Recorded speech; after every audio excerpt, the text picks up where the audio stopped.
नमस्कार, मी शिवानी लकडे. पुणे प्राईम न्यूजमध्ये आपलं स्वागत.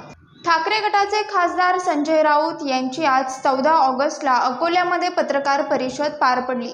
यावेळी अजित पवार यांनी केलेल्या वक्तव्यावर बोलताना अजित पवारांना उपरती का झाली माहीत नाही. काकांचा सल्ला जोपर्यंत घेत होते तोपर्यंत त्यांचं बरं सुरू होतं, असा टोला संजय राऊत यांनी अजित पवारांना लगावला.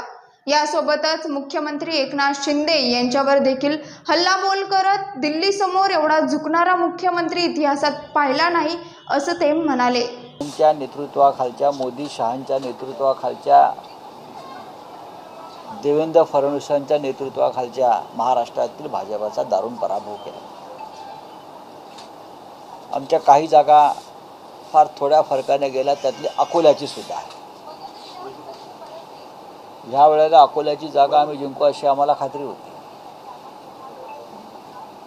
पण तिरंगी लढतीमध्ये ते जमलं नाही. पण विदर्भात चांगलं यश मिळालं, मराठवाड्यात यश मिळालं, मुंबईत यश मिळालं.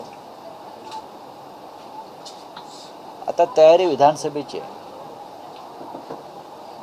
आणि आम्ही सगळे नेते बराच काळ मुंबईच्या बाहेरच आहोत. काल बुलढाण्यात होतो, आज अकोल्यात आहे, मग संभाजीनगरला जाऊ. या राज्यातलं वातावरण हे असं आहे की कोणत्या परिस्थितीमध्ये सत्ता बदल होईल. सरकारी तिजोरीतून पैशाची किती उधळपट्टी केली. लाडक्या बहिणींना पैसे मिळालेच पाहिजे, पण जो 1500चा आकडा आहे तो आमचं सरकार आल्यावर त्यात भरघोस वाढ. लोकसभा निवडणूक हरल्यावर लाडक्या बहिणींची आठवण झाली. तोपर्यंत फक्त फुटलेले लाडके आमदार, फुटलेले लाडके खासदार यांच्या पलीकडे यांचं लाडकं कोणी नव्हतं. एकेका आमदाराला 50-50 कोटी देण्यात आले, खासदारांना 100-100 कोटी देण्यात आले. आताही नगरसेवक असतील शिवसेनेचे, पदाधिकारी असतील शिवसेनेचे, त्यांना फोडण्यासाठी कोट्यवधी रुपये खर्च होतो, पण लाडक्या बहिणींसाठी 1500 रुपये. याच्यावर प्रचारात चर्चा होईलच. निवडणुका वेळेत झाल्या, घ्याव्याच लागतील. तर नोव्हेंबरमध्ये या राज्यामध्ये सत्तांतर झालेलं तुम्हाला दिसेलच आणि त्यासाठी महाविकास आघाडी मजबूतीनं काम करते. तीनही पक्ष एकत्र आहेत. जागा वाटप सुरळीत पार पडेल. ती महायुती म्हणून जो काय प्रकार आहे ते त्यांच्या पद्धतीने त्यांना काय करायचे आहेत, खोटे नाटे प्रचार अपप्रचार ते त्यांना करू द्या. पैसा आणि सत्ता याच्यापुढे महाराष्ट्र झुकणार नाही, विकला जाणार नाही, हे लोकसभेत आम्ही दाखवून देऊ. तर माजी शिक्षण मंत्री लक्ष्मणराव ढोबळे यांनी PhD मिळवण्यासाठी खोटे कागदपत्र मी कोणत्या विषयावर बोलतो आहे आणि तुम्ही कुठे सरकताय? तर या महाराष्ट्रातलं वातावरण हे अत्यंत महाविकास आघाडीसाठी अनुकूल आहे आणि त्याच्यामुळे अनेक आमचे कार्यकर्ते असतील, पदाधिकारी असतील, यांना पोलीस यंत्रणेचा वापर करून त्रास द्यायचा. उदाहरणार्थ आता या भागातले आमचे आमदार नितीन देशमुख यांना सातत्याने त्रास दिला जातो. का? तर ते मोदी शहाच्या तुरुंगाच्या भिंती फोडून पळून आले. त्याने बेईमानी केली नाही. सुरतमधून ते पळून आले. ते 50 खोक्याला विकले गेले नाहीत आणि मग शेवटी चार्टर प्लेननं त्यांना इथे पाठवण्यात आलं. गेल्या काही दिवसापासून जसजशा निवडणुका जवळ येत आहेत तसतसा त्यांना त्रास दिला जातो. काय तर म्हणे बेहिशोबी मालमत्ता. कोणाची बेहिशोबी मालमत्ता? आमची. मग तुमचं काय चाललं? तुमचा हिशोब द्या. नितीन देशमुखांची, आमच्या आमदारांची, आमच्या पदाधिकाऱ्यांची, आमच्या कार्यकर्त्यांची, मग राष्ट्रवादी असतील, काँग्रेस असेल, शिवसेना असेल, आमच्या चौकशा करताय तुम्ही. तुमची चौकशी जेव्हा आम्ही करू तेव्हा तुम्ही सुटणार नाही, एवढंच सांगतो. काल एका कार्यक्रमात मुख्यमंत्री असं म्हणाले की ताईमाई अक्का सावत्र भावांना मारा. या महाराष्ट्रात सावत्र कोणी नाही. आमचं सावत्र कोणी असेल तर दिल्लीमध्ये मोदी आणि शहा हे महाराष्ट्राला सावत्रपणाची वागणूक देत आहे. महाराष्ट्राचा सावत्र भाऊ नाही, भाऊच नाही आहेत ते. देवेंद्र फडणवीस, नरेंद्र मोदी, अमित शहा यांनी जेवढं महाराष्ट्राचं नुकसान केलेलं आहे तेवढं गेल्या 100 वर्षात कोणी केलं नसेल. आणि मुख्यमंत्री हे लोचट मजनू आहेत बरं का. इतका लोचट मुख्यमंत्री दिल्लीच्या दारातला आम्ही पाहिला नाही. महाराष्ट्राचा नाही तर मी देशातला म्हणतो आहे. यापूर्वी देशामध्ये दिल्ली पुढे झुकणारे खूप मुख्यमंत्री पाहिले, पण इतका लोचट मुख्यमंत्री आम्ही इतिहासामध्ये पाहिला नाही. महाराष्ट्राच्या स्वाभिमानाला, छत्रपती शिवाजी महाराजांच्या महाराष्ट्राला वेदना होईल अशा प्रकारचं वर्तन हे मुख्यमंत्री करतायत. हे जे बोलतायत हे दिल्लीचे पोपट म्हणून बोलतायत.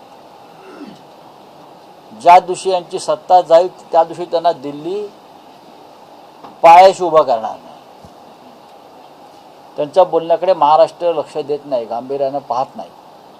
महाराष्ट्राला बदल हवा आहे आणि हे घटनाबाह्य सरकार घालवण्यासाठी आम्ही त्यासाठी कंबर कसतो आहोत. राष्ट्रवादी अजित पवार गटाच्या आमदारांनी मंत्र्यांच्या ज्या फायली आहेत विकास कामांच्या त्या मुख्यमंत्री कार्यालयात होल्डर आहेत, त्यामुळे त्यांच्यामध्ये नाराजी बसत आहे. तो त्यांचा अंतर्गत प्रश्न आहे. प्रत्येक फाईल जी आहे माझ्या माहितीप्रमाणे मंत्रालयातली आणि ती जर देण्याघेण्याची असेल तर त्याकडे हल्ली दिल्लीचं फार लक्ष आहे. रावसाहेब, लोकसभेच्या आधी प्रकाश आंबेडकरांना आपण सोबत घेतलं होतं. आता मध्यंतरी स्टेटमेंट होतं की शिंदेची शिवसेना हीच खरी सेना आहे. या म्हणजे असं आहे की प्रकाश आंबेडकर हे आंबेडकर आहेत. आम्ही बाबासाहेब आंबेडकरांना मानतो आजही. या देशावर डॉक्टर आंबेडकरांचे उपकार आहेत. प्रकाश आंबेडकरांना जर त्याचं भान असतं त्याने अशा प्रकारची वक्तव्य केली नसती. रामदास आठवले, जोगेंद्र कवाडे बरं का, राजेंद्र गवई हे सगळे सुद्धा आंबेडकरांचे खरे वारसदार आणि विचारधारेचे शिलेदार आहेत. असं जर आम्ही म्हणालो तर त्यात चुकीचं काहीच नाही. गेले अनेक वर्ष रामदास आठवले या महाराष्ट्रात आणि देशामध्ये आंबेडकरांचा विचार जिद्दीनं पुढे नेत आहेत.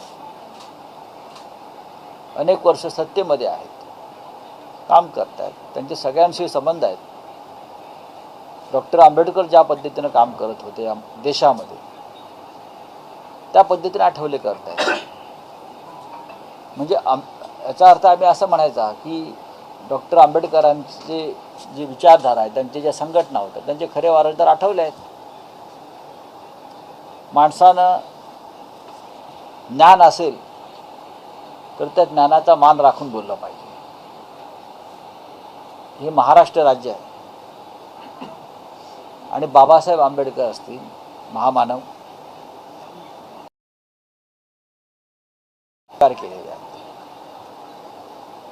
प्रकाश आंबेडकर हे आमच्याबरोबर येण्याचा प्रयत्न करत होते. ते महाविकास आघाडीचे घटक होते.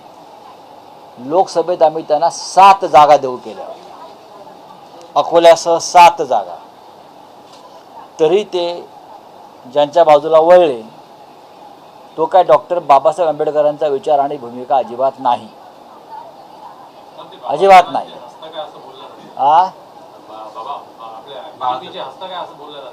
असं आहे की आपल्या ज्या कृत्यामुळे राष्ट्रद्रोही शक्तींना, धर्मांध शक्तींना मदत होत असेल मग ते कोणी असते. ज्या महाराष्ट्रात 2 असे नेते आहेत जे अशा प्रकारचं हस्तकाचं काम करतात. कधी मोदी शहाना पाठिंबा देतात, मग कधी बेईमान शिंदे गटाला पाठिंबा देतात. हे 2 जे नेते आहेत या महाराष्ट्रातले त्यांच्यावर आता महाराष्ट्राला विचार करण्याची वेळ आलेली आहे. लोकसभा निवडणुकीमध्ये या नेत्यांचं कोणी ऐकलं नाही. पाडापाडी करणं आणि त्या बदल्यामध्ये व्यवहार करणं हे या नेत्यांचं काम आहे. खरं म्हणजे आपण सगळ्यांनी एकत्र येऊन या धर्मांध शक्ती, महाराष्ट्रद्रोही शक्तींना धडा शिकवायला पाहिजे. पण तसं न करता खरं म्हणजे या लोकांनी फक्त महाराष्ट्रात नव्हे तर संपूर्ण देशात त्यांचे उमेदवार उभे केले पाहिजेत, म्हणजे त्यांना जास्त पैसे मिळतील. महाराष्ट्रात त्यांना कमी पैसे मिळतात, देशात त्यांनी निवडणुका लढवाव्यात आणि मोठा व्यवहार करावा. स्पष्टपणे बोलतात ते दोन नेते कोण आहेत त्याची नावं घ्या. या राज्याच्या जनतेला माहिती आहे.